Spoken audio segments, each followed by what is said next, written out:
sila ko ng parcel.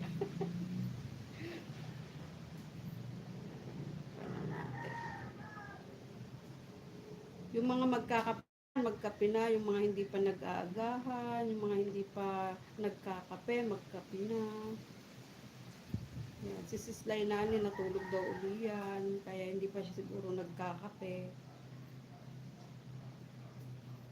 1, 2, 3, 4, 5. Yan. Sis Lailani, sabi ni Sis Bonfrey.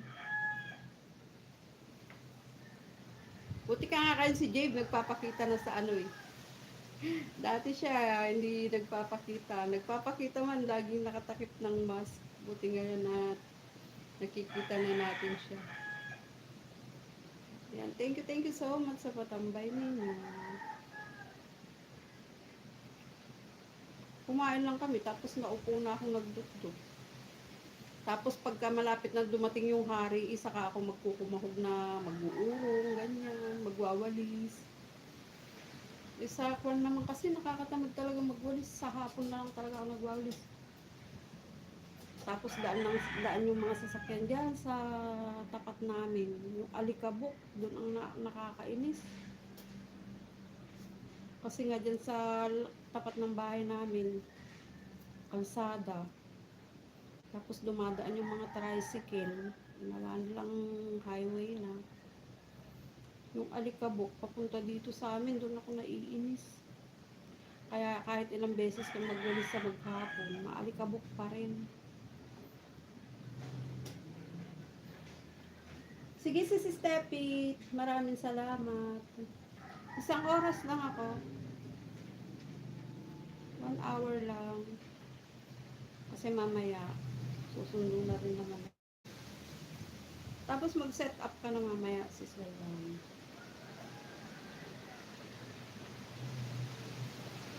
Thank you so much sa patambay. Dinig ba yung lakas ng hangin? Oh. Pakalakas ng hangin eh, nakakainis.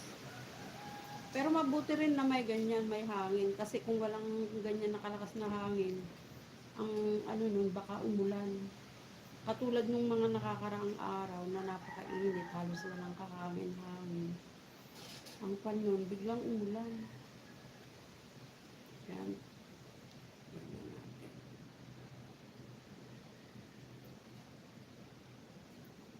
Tapos tabihan natin. Sige, tambay lang kayo dyan. Magluto na ang magluluto.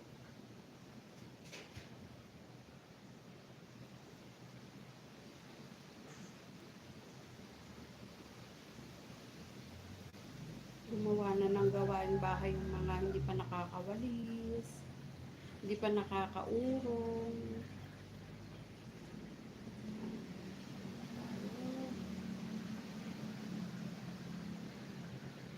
Ayos lang natin.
Akala namin tulog ka pa si Lailani eh.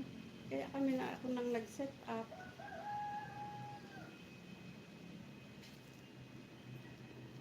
Steffi! Ay, nakalimutan pa.